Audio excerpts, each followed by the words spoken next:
সে জায়গা ছেড়ে পালিয়ে চলে এলাম। ফজরের নামাজের পরে সাহাবী চলে গেছে। তো সাহাবীদের মধ্যে একটা গুঞ্জন হচ্ছে, মনে হচ্ছে মুনাফিক হয়ে গেছে।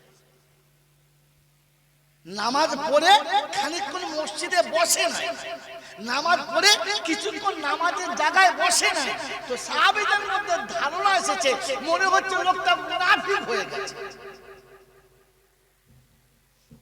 আমরা নামাজ পড়ে খানিকক্ষণ বসে তো নাকি, খালি সালাম তুলে আসসালামু আলাইকুম আসসালামু আলাইকুম, আমি বিদায় দিলাম, বলবি তুই দেখে লেখা যা, দোয়া করার টাইম পাই। সাহাবীদের ঈমানের তাকাদা হচ্ছে মসজিদ জান্নাতের বাগান, নামাজি জান্নাতের ভিতরে আছে। মাছ পানি থাকলে যেমন বেরোতে চায় না, ঈমানদার মসজিদে ঢুকলে বেরোতে চায় না, আমাদের মাল ঢুকতে চায় না, ঢুকলে থাকতে চায় না, ওই পাক্কা ঈমানদার। আমার বাবাজির, আমার সোনাচ্চান বন্ধু, সাহাবীদের মধ্যে একটা আলোচনা চলছে, কথাটা নবীর কাছে চলে গেছে, কথাটা নবীর কাছে চলে গেছে। আপনি ভয় খাবেন না যে দুধ খেয়ে ভয় খাবেন, বুঝলেন তো? ওরকম জকে দাঁড় করিয়ে রাখেন না, গোটা ঘন্টাতে 3-4 জগ চালিয়ে দেবেন, কি বুঝলেন? মেরে মোহতরম বুজুর্গ, সাহাবীদের মধ্যে আলোচনা চলছে, মনে হচ্ছে মুনাফিক হয়ে গেছে। কেন? যে নামাজের পরে খানিকক্ষণ বসে না। আর আমাদের দেশে তো বসে না, আবার বসতে বললে বলে ইমান আলাদা, আমাদের দল না। তুই কোন দলে? তুই জানো ও তো বসে না, আবার বসতে বললে বলে মাল আলাদা মনে হচ্ছে। আরে কমপক্ষে নামাজ পড়ে কিছুক্ষণ নামাজের জায়গায় বসে থাকো, এটা আল্লাহর পছন্দ। সাহাবী বসেন নাই কেন? আলোচনা হচ্ছে, আল্লাহর নবী সঙ্গে সঙ্গে বলছে চুপ। জান্নুল মুমিনিনা খায়রা, মানুষের প্রতি ভালো ধারণা রাখো, খারাপ না। পরের ওয়াক্তে সাহাবী নামাজ পড়ে উঠেছেন, রাসূল ডাকলেন, বাবা একটু কাছে এসো। গেলেন, চলে যাচ্ছ? ইয়া রাসূলুল্লাহ, হ্যাঁ। আমি রাসূল বসে আছি, একটু আমার কাছে বসতে মন চায় না, কিছুক্ষণ মসজিদে বসার ইচ্ছা যায় না? তো সাহাবী খুব করুণ কণ্ঠে শোনাচ্ছে, আল্লাহ রাসূল, আমার মা বাপ আপনার পায়ে কুরবান যাক, দিল তো চায় না চলে যেতে, কিন্তু একটা অসুবিধা আছে। কি আছে? অসুবিধা। রাসূল বলছে, অসুবিধাটা আমাকে বলা যাবে না? বলি, ইয়া রাসূলুল্লাহ বলা যায়, কিন্তু সবার সামনে এটা ঠিক নয়, কথাটা একটু নাজুক কথা, নাজুক, একটু আড়ালে বললে ভালো। আল্লাহ রাসূল বললেন, সাহাবী বলো। তা রাসূলের কাছে সাহাবী শোনাচ্ছে, ইয়া রাসূলুল্লাহ, ইয়া হাবিবাল্লাহ,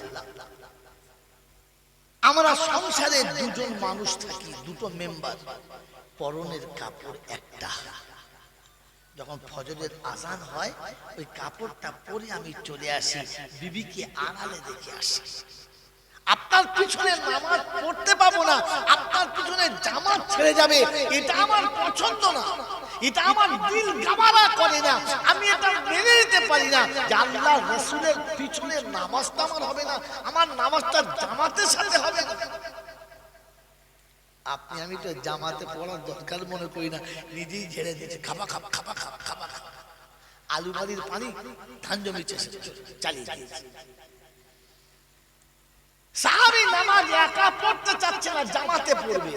বললেন, ইয়া রাসূলুল্লাহ, নামাজের পরে পরে মনে হয়েছে আমি যদি দেরি করে যাই আর বেলাটা উঠে যায়, তাহলে বিবির নামাজটা কাজা হয়ে যাবে, তাই বিবির নামাজ যেন কাজা না হয়, এই জন্য তাড়াতাড়ি গিয়ে কাপড়টা বিবিকে দিয়ে আমি আড়ালে বসে যাই, আমার অপরাধ আপনি মাফ করে দেবেন। এক কাপড়ে তাদের জীবনে নামাজ কাজা হয় না, আর আমাদের কাপড় চাপড়া দিলে বউ কোনা সব মরে যাবে, তবু নামাজ যেতে বলো। এরপরে মসজিদের মোতালি দোয়া করছে, রব্বানা যালামনা। মোতালির বেটা মোড়ের মাথা তাস খেলছে, বলছে পেয়ারের একখানা দুখানা রঙের পিঠ গোলা মাছ। ফেরেশতা বলছে, আল্লাহ কোনটা লোক বুঝতে পারছি না, বাপেরটা না বেটারটা? হ্যাঁ, বলছে হুজুর দোয়া করছে কবুল হবে করতে, তুই তো দোয়ার বীজ মেরে দিয়েছিস, বলা ভুল সেগুলো কেটে দিয়েছিস। কথা বোঝেন কি বোঝেন না? হ্যাঁ বাবাজি, আমার আল্লাহওয়ালা ভাইরা, আল্লাহ পাক রব্বুল আলামিন শোনাচ্ছেন, আল্লাহ পাকের নবী সাহাবী শোনাচ্ছেন, আর সাহাবী তার জীবনী শোনাচ্ছে। ইয়া রাসূলুল্লাহ, এই জন্য আসতে চলে যাই, দেরি করি না, এই জন্য চলে যাই, কিছুক্ষণ থাকতে পারি না।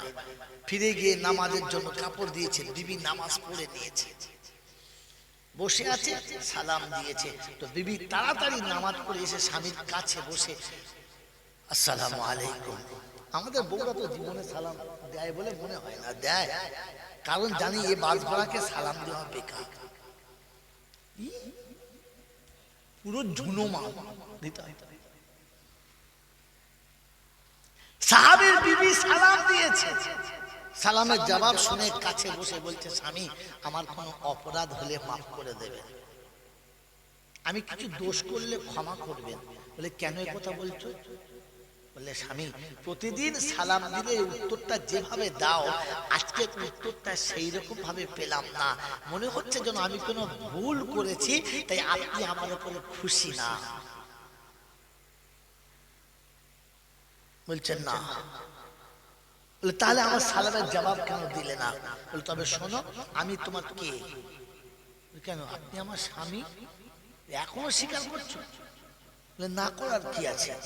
বলে যে স্বামী তার বিবিকে পরনের কাপড় কিনে দিতে পারে না, ওকে স্বামী বলে মানায়?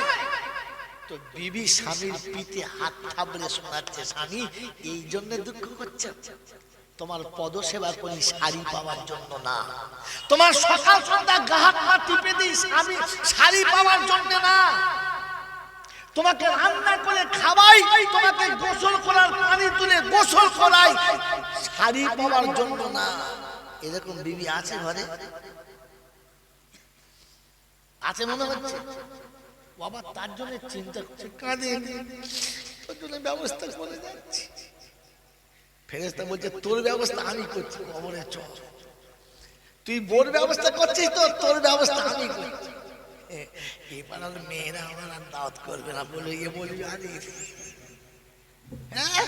ও মরার আগে বললে যে লাইফ ইন্স্যুরেন্স করে গেছে 40 লাখ টাকা, আমি মরে গেলে আমি আসবো না, দাদা আসবে, এসে বলি ও ভাবি। আচ্ছা বলেন, যখন স্বামী ঘরে নেই 1 বছর বাদে এসে বলি ও ভাবি, তখন ও কোথায় কোথায় ভাববে বুঝতে পারছো? কথা তো লজ্জা শরম কিছু আছে? হ্যাঁ, বিবির মরার পরে কি হবে ব্যবস্থা করেছে, ও সারা নিজের মরার পরে কি হবে কিচ্ছু ব্যবস্থা করে।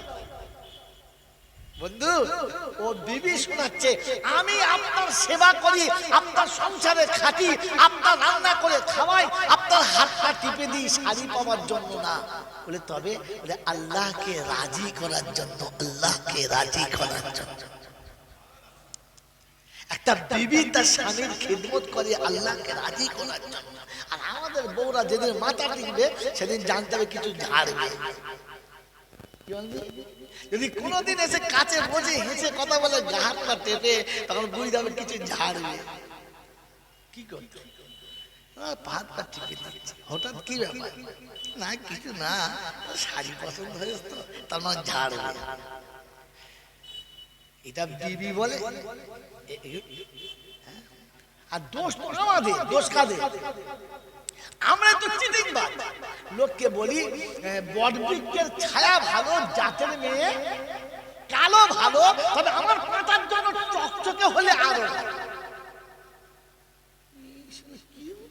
কত বড় খচ্চর বলছে, জাতের মেয়ে কালো ভালো, আমার বউটা টাকির পাতালির মতো হলে। মাথায় চুল নেই, গায়ে কাপড় নেই, কি